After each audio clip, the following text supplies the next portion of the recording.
Hello students, welcome to today's session. I am Pragya Chan, your computer teacher. I hope you all are safe and studying well at your home. So students, we are discussing our chapter number 8, that is HTML with tables and frames. जिसमें हमने जाना था कि tables क्या होती है and frames क्या होती है, और उसके हमने कुछ टैग भी जाने थे कि अगर हमें टेबल बनाना है तो टेबल कोड हम किस तरीके से यूज़ करेंगे, टेबल टैग किस तरीके से यूज़ करेंगे। तो उसके लिए हमने टेबल बनाना जाना था। फिर हमने cell padding and cell spacing attribute को जाना था। तो सेल पैडिंग क्या होता है? Distance between the cell border and the content within a cell, कि जो सेल की बॉर्डर है और उसके अंदर जो हमने कंटेंट लिखा है उन दोनों के बीच में कितना गैप होगा, ये कौन बताता है? Cell padding. And cell spacing क्या होता है? So cell spacing attribute defines the width of the border. Cell spacing क्या बताता है कि सेल की जो बॉर्डर है उसकी विड्थ कितनी होगी। सो आई होप ये आप सभी को समझ में आ गया होगा। Now we will start our next topic, that is call span and row span attribute. कि call span and row span attribute क्या होता है, आज हम ये जानेंगे। So let's start. So firstly we will discuss about the call span. Call span क्या होता है? It merges two or more columns into a single column. ये दो या दो से ज़्यादा कॉलम को एक सिंगल कॉलम में क्या करता है? कन्वर्ट कर देता है। इसी तरीके से रो स्पैन क्या करता है? ये मर्ज करता है टू और मोर रोज इनटू अ सिंगल रो। ये दो या दो से ज़्यादा रो को एक सिंगल रो में मर्ज कर देता है। जैसे कि यहाँ पर हमने ये टेबल बनाई है, ये सारी रोज़ है और ये सारे कॉलम है, ठीक है। अब हमें क्या करना है कि दो या दो से ज़्यादा कॉलम को मर्ज करना है। सपोज़ मुझे इन दोनों कॉलम को मर्ज करना है। ये कौन सा कॉलम हुआ? First column and second column. तो इन दोनों कॉलम को मुझे मर्ज करना है, तो उसके लिए हम क्या यूज़ करेंगे? Call span attribute. ये क्या करता है? दो या दो से ज़्यादा कॉलम को मर्ज कर देता है। इसी तरीके से अगर मुझे इन दोनों रोज़ को क्या करना है? मर्ज करना है, तो क्या यूज़ करेंगे हम? Row span. कौन सा एट्रीब्यूट यूज़ करेंगे? Row span attribute. तो वो क्या करेगा? ये सेकेंड रो और थर्ड रो, इन दोनों रोज़ को मर्ज कर देगा, एक रो बना देगा। तो इस तरीके से अगर हमें किसी कॉलम को मर्ज करना है तो हम कॉल स्पैन एट्रीब्यूट यूज़ करते हैं, और अगर रो को मर्ज करना है तो हम रो स्पैन एट्रीब्यूट यूज़ करते हैं। नाउ अब हमें ये टेबल बनानी है HTML में, तो किस तरीके से हम इस टेबल को बनाएंगे? इसमें हमने रो स्पैन, ये रो स्पैन यूज़ किया है और ये column span, col span use किया है। तो अब हम HTML टेबल में row span and col span को किस तरीके से यूज़ करेंगे, अब हम वो देखते हैं। ये टेबल हमें क्रिएट करना है। आप सभी अपनी बुक भी ओपन कर सकते हैं, बुक में ये टेबल बनी हुई है। तो अब हम इसके लिए HTML टैग यूज़ करेंगे। तो सबसे पहले हम HTML प्रोग्राम बनाते हैं। सबसे पहले हमने HTML टैग यूज़ किया, then head tag and then title. अब टाइटल हमने क्या डाला है? HTML table col span and row span, और टाइटल टैग को क्लोज कर दिया है। अब आप लोगों को पता है कि टाइटल टैग के बाद ही हम हेड टैग को भी क्लोज करते थे, तो यहाँ हमने हेड टैग को भी क्लोज कर दिया।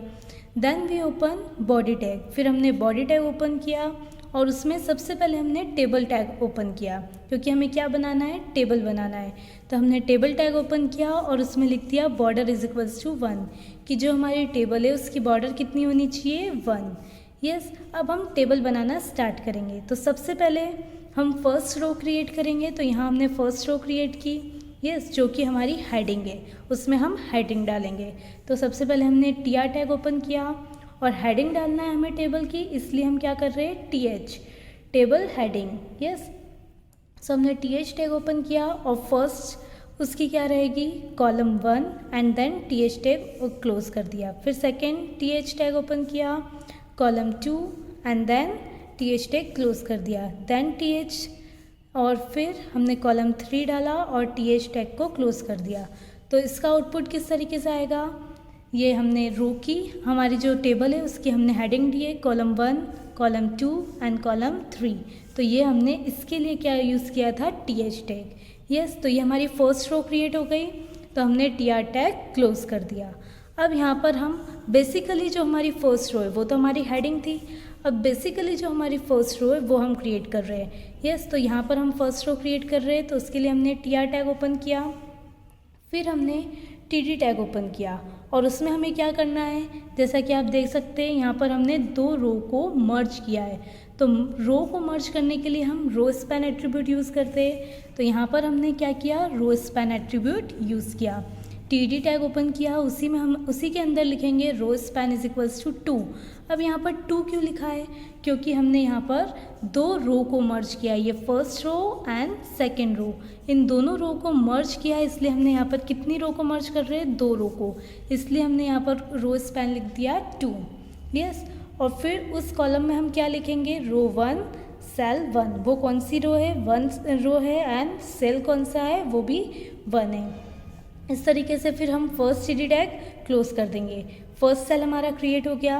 उसके बाद अब हम सेकेंड सेल क्रिएट करेंगे। तो उसके लिए हमने टीडी टैग ओपन किया, उसमें हमने लिखा रो 1 सेल 2 और टीडी टैग क्लोज कर दिया। फिर थर्ड सेल क्रिएट करेंगे, टीडी टैग ओपन किया, row 1 cell 3 and TD tag close कर दिया। तो इस तरीके से हमारी फर्स्ट रो क्रिएट हो गई। तो हमने यहाँ पर टीआर टैग भी क्लोज कर दिया। यस, अब हम सेकेंड रो क्रिएट करेंगे। तो उसके लिए हमने टीआर टैग ओपन किया और फर्स्ट सेल उसमें क्या लिखेंगे, टीडी टैग ओपन किया, रो 2 सेल 2। क्यों, क्योंकि फर्स्ट वाले को तो हम लिखेंगे ही नहीं, क्योंकि वो तो मर्ज हो चुका है। तो हम यहाँ से स्टार्ट करेंगे, इसलिए हमने यहाँ पर क्या लिखा, रो 2 सेल 2 और टीडी टैग क्लोज कर दिया। एंड देन फिर से हमने टीडी टैग ओपन किया और रो 2 सेल 3 लिखा उसमें एंड टीडी टैग क्लोज कर दिया। तो इस तरीके से हमारी सेकेंड रो भी क्रिएट हो गई। तो फिर हमने टीआर टैग क्लोज कर दिया। अब हम थर्ड सेल क्रिएट करेंगे, थर्ड रो क्रिएट करेंगे। तो थर्ड रो क्रिएट करने के लिए सबसे पहले हमने टीआर टैग ओपन किया। यस, अब उसके अंदर हम क्या लिखेंगे, तो फर्स्ट सेल हमने क्रिएट किया, टीडी टैग ओपन किया और उसमें क्या किया है हमने, इधर आप देख सकते हैं कि हमने तीनों कॉलम को मर्ज कर दिया है। यस, अब हमने यहाँ पर कॉलम को मर्ज किया है, तो हम कौन सा एट्रीब्यूट यूज़ करेंगे, कॉल स्पैन। यस, तो यहाँ पर हमने कॉल स्पैन एट्रीब्यूट यूज़ किया और यहाँ पर हमने 3 लिखा है। क्यों, क्योंकि यहाँ पर हमने first second and third in तीनों कॉलम को मर्ज किया है। इसलिए कितने कॉलम मर्ज कर रहे हैं हम, 3 कॉलम, इसलिए हमने यहाँ पर लिख दिया col span is equals to 3। तो ये क्या कर देगा कि तीनों कॉलम को मर्ज कर देगा। और उसमें हमें क्या लिखना है, रो 3 सेल 1। ये हमारा सेल क्रिएट हो गया। तो हमने टीडी टैग क्लोज कर दिया और ये थर्ड रो भी हमारी क्रिएट हो गई। तो हमने टीआर टैग क्लोज कर दिया। तो ये हमारी पूरी टेबल बन गई। तो अब हमने ऊपर टेबल टैग ओपन किया था, तो अब हम यहाँ पर टेबल टैग क्लोज कर देंगे, फिर बॉडी टैग क्लोज करेंगे और लास्ट में HTML टैग भी क्लोज कर देंगे। तो इस तरीके से हम क्या कर सकते हैं कि रो बना सकते हैं। रो में col span and row span attribute को यूज़ कर सकते हैं। तो इस तरीके से इसका आउटपुट आएगा। आई होप आप सभी को समझ में आ गया होगा। Okay, so it's enough for the today. If you have any doubt then you can ask me without any hesitation. So now we will meet in our next video. Till then, stay home, stay safe. Thank you.